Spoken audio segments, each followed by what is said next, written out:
ആരായി ഇന്ദുലേഖ? അത് ഞാൻ വായിച്ചൊരു നോവലാ. കഞ്ചാവ് തലക്ക് പിടിച്ച് മൂത്തപ്പോ ആ നോവലിലെ നായകൻ ഞാനാണെന്ന് കുറച്ചു നേരത്തേക്ക് എനിക്ക് തോന്നിപ്പോയി. അതുകൊണ്ട് ഇപ്പൊ മാഷിന്റെ വീട്ടിൽ കയറാൻ പറ്റാത്ത അവസ്ഥയായില്ലേ? ഞാൻ കയറിച്ചിലും വേറെ പോവാനാ? നിന്നെയാ വീട്ടിൽ നിന്ന് പുറത്താക്കിയത്? അതെ, അതുകൊണ്ട് ഞാൻ ചുമ്മാ കയറിച്ചല്ലൊന്നുമില്ല, പിന്നെ നല്ലോണം വലിഞ്ഞു കയറിച്ചില്ല. എന്നാ ചെല്ല്. അതെ, കുറച്ച് കഞ്ചാവും കൂടെ തരട്ടെ. ഏയ് വേണ്ട, കഞ്ചാവ് വലിക്കുന്നോറും അവന്റെ ബുദ്ധി തെളിഞ്ഞു തെളിഞ്ഞു വരിക. നമുക്ക് വേറെ വല്ല മാർഗം ആലോചിക്കാം. ഇപ്പൊ എന്തായാലും ഞാൻ പറഞ്ഞില്ലേ അളിയനെ കെടുത്തോന്ന്. ഇപ്പൊ കണ്ടോ? മണി ഓർഡർ പിടിച്ചേക്കുന്ന പോലെ പിടിച്ചേക്കണം. ഇത് നസ്യോണ് കേട്ടാ. എന്ത് മത്സ്യം? മത്സ്യോന്റെ നസ്യോണെന്ന്. ഇതിങ്ങനെ മൂക്കിലേക്ക് ഊതിക്കേറ്റും കേട്ടോ കൊണ്ടുവരാനെ. ഇവനങ്ങനെ മൂക്കിലൂടെ ശിരസിലേക്ക് തുളഞ്ഞു കയറുമ്പോൾ മിസൈൽ പാഞ്ഞു പോകുന്നത് പോലെ അമേരിക്കയിലൂടെ ഉഗാണ്ടയിലൂടെ കോതമംഗലം വഴി താഴോട്ട് പോകും. അളിയ കറക്കിയത് ശരിക്കും മൂക്ക് പിടിച്ചു. മൂക്ക് നേരെ പിടി അളിയ, മൂക്ക് നേരെ പിടി പത്രോസേട്ടാ.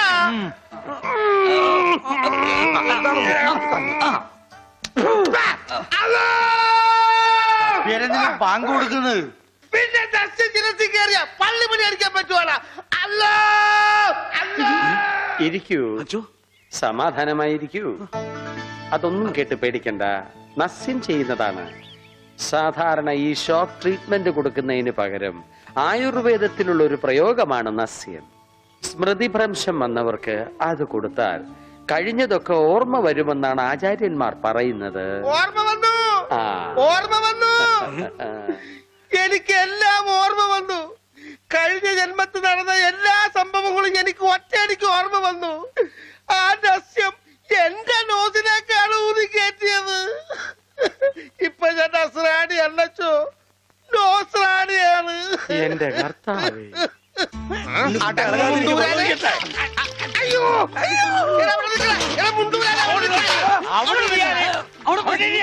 ഇരിക്കടാ അവിടെ, ഇരിക്കുക. 101 കുടം വെള്ളം കോരി തലയിലോട്ട് ഈ കിണറ്റിലെ മുഴുവൻ വെള്ളം എന്റെ തലയിൽ ഒഴിക്കാൻ പോവാണ്. മിണ്ടരുത്. എന്നാ പിന്നെ ഞാൻ ഈ കിണറ്റിൽ ഇറങ്ങി കിടന്നാ പോരെ? ഈ കിണറിന്റെ ആഴം എത്രയാണെന്ന് അറിയാമോ നിനക്ക്? ഇല്ല, അച്ഛൻ പോയി നോക്കിട്ട് വാ. നോക്കിയിട്ട് വന്നാ കുളിക്കുമോ? കുളിക്കാം. നോക്കാം. ഏകദേശം നല്ല ആഴമുണ്ട്.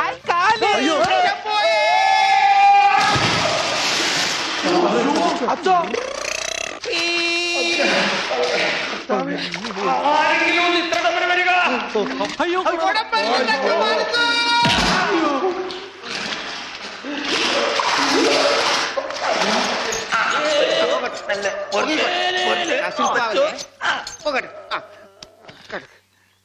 അനക്കല്ലേ ഈ മൺകിരിയുടെ തലേന്നൊന്നും ഊരിക്കോട്ടെ. കുടത്തിന്റെ ബാക്കി അച്ഛൻ വിഴുങ്ങിയ. അച്ഛന്റെ വയറ്റിൽ ഇത്രക്ക് മത്സ്യസമ്പത്താ.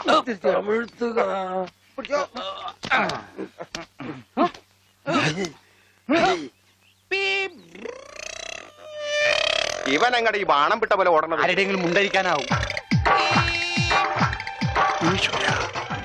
അവൻ പഞ്ചവർണ്ണത്തിന്റെ മുണ്ടു പറിക്കാൻ പോകും.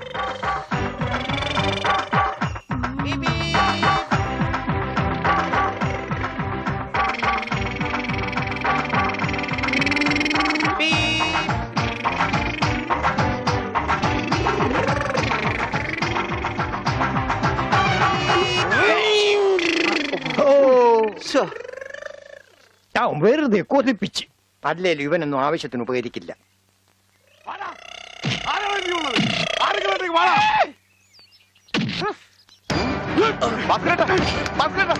എന്തായി കാണിക്കുന്നത്?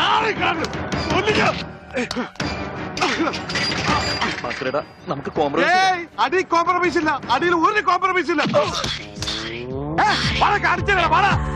ഈ വര കടന്നു വന്നവരാരും അമ്മയെ കണ്ട് വരച്ചിട്ടില്ല. ഈ റൗഡി ഭാസ്കര പുലിയാടാ, പുലി. ഭാസ്കരൻ മുണ്ട് മടക്കി കുത്തിയിട്ടുണ്ടെങ്കിൽ ഇവിടെ ചോരപ്പുഴ ഒഴുകൂടാ.